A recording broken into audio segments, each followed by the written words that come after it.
Long ago, the story of China began with small groups of people. These early settlers looked for good places to live.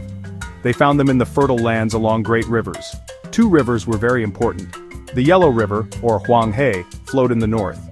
It carried yellow silt called loess, which made the land very good for farming. In the south, the Yangtze River provided water and a warmer climate. These rivers became the heartlands of a new civilization. The people learned to live with the rhythms of the water, which could bring both life-giving floods and destructive ones. The environment shaped the lives of these first inhabitants. In the north, the climate was colder and drier. People here grew crops like millet, which was a hardy grain that did not need a lot of water. In the warmer, wetter south along the Yangtze, rice became the main food source. Farmers learned to plant rice in flooded fields called paddies. This difference in farming created two distinct cultural regions from the very beginning. The people also used the resources around them for tools, shelter, and clothing, adapting skillfully to the challenges and opportunities presented by the natural world. Farming changed everything for these early communities. Before farming, people were nomads, constantly moving to hunt animals and gather wild plants. With agriculture, they could stay in one place. This allowed them to build permanent homes and create villages. They learned to control water with simple irrigation channels, which helped make their harvests more reliable. This stable food supply meant that populations could grow. More people living together in one place led to the development of new social structures and the need for organization and leadership. The river valleys were more than just a source of food and water. They were the cradle of Chinese culture. The settlements that grew along their banks became centers of innovation. Here, people developed pottery to store their grain and cook their food. They began to domesticate animals like pigs, dogs, and chickens, which provided another steady source of food. Life was still difficult, and survival depended on cooperation. These small riverside communities slowly laid the foundation for the complex societies that would eventually grow into the great dynasties of ancient China.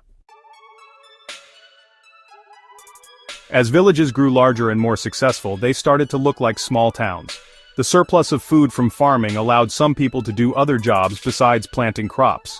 Artisans began to create beautiful objects from jade and bronze. Leaders emerged to organize large projects like building defensive walls or bigger irrigation systems. These growing settlements started to trade with one another, sharing goods, ideas, and technology. This interaction helped create a more shared culture across the different regions, even as they remained distinct. With growth came competition. Towns began to fight over land, water, and other valuable resources. Stronger villages conquered weaker ones, and powerful leaders began to rule over larger areas. This led to the formation of small states or kingdoms. The leaders of these states were often warlords who commanded armies. Legends tell of early dynasties like the Xia and the Shang. While the Xia is still debated by historians, archaeological evidence proves the Shang dynasty existed. They built large cities, had powerful kings, and developed a system of writing on oracle bones. The Shang dynasty, which ruled for over 500 years, showed how organized a kingdom could be. The Shang kings were both political and religious leaders. They used bronze to make incredible ceremonial vessels for rituals and powerful weapons for their armies. They also developed a calendar to help farmers know when to plant and harvest their crops. Society became more stratified, with a king and noble families at the top, and farmers and artisans below them. This period of early dynasties was a time of conflict, but it was also a time of great cultural and technological advancement. Following the Shang, the Zhou dynasty came to power. The Zhou rulers introduced a new idea to justify their rule, the mandate of heaven. This concept stated that the gods would only allow a just and fair ruler to remain in power. If a ruler became corrupt or weak, heaven would withdraw its mandate, and a new dynasty could take over. This idea would influence Chinese politics for thousands of years. The Zhou period was long, but its later years were marked by constant warfare between competing states, a time known as the Warring States period. After centuries of division during the Warring States period, one state grew powerful enough to conquer all others. This was the state of Qin, located in the west. Its ruler was a man named Ying Zheng, who was a brilliant but ruthless strategist. He used a strong army, clever political tactics, and a philosophy called legalism, which emphasized strict laws and harsh punishments to maintain order. One by one, he defeated the other warring states. By 221 BCE, he had succeeded in uniting them all under his rule, creating a vast single empire. To celebrate his incredible achievement, Ying Jing gave himself a new title, Qin Shi Huangdi, which means First Emperor of Qin. He wanted his dynasty to last for 10,000 generations. To ensure this, he made sweeping changes to unify his new empire. He abolished the old feudal system of the Zhou, where local lords held power. Instead, he divided the country into 36 commanderies, or administrative districts, each governed by officials he appointed himself. This gave him direct control over the entire land and its people. The first emperor standardized many things to bring his diverse people together. He declared that everyone must use the same system of writing, which made communication and record-keeping much easier across the empire. He also standardized weights, measures, and even the width of axles on carts, so that all carts could travel on the new roads he built. He created a single currency, a round copper coin with a square hole in the middle, which made trade simpler and more efficient. These reforms helped to create a sense of common identity among the Chinese people. Qin Shi Huang is also famous for his massive building projects. He ordered the connection of existing walls in the north to create the first version of the Great Wall, meant to protect the empire from nomadic tribes.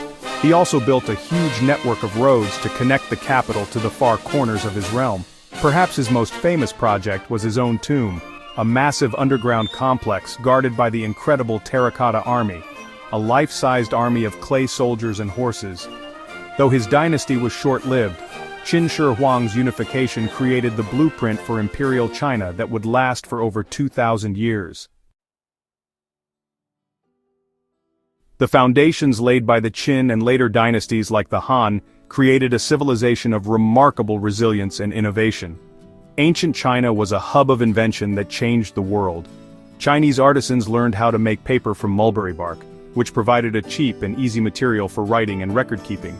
They developed the compass, which helped sailors navigate the seas. Gunpowder was another Chinese invention, initially used for fireworks, and later adapted for warfare. These inventions, along with silk and porcelain, would eventually travel along the Silk Road and influence cultures far beyond China's borders. The cultural and philosophical traditions that developed in ancient China continue to have a profound impact today. The teachings of Confucius, with their emphasis on family, respect for elders, and social harmony, became the bedrock of Chinese society and government. Taoism offered a different path, encouraging people to live in harmony with the natural world. These philosophical schools shaped art, literature, medicine, and personal conduct. The system of writing standardized by the Qin dynasty evolved over centuries but remains the basis for written Chinese today, connecting the present with the distant past. The geography of ancient China was central to its development and its legacy.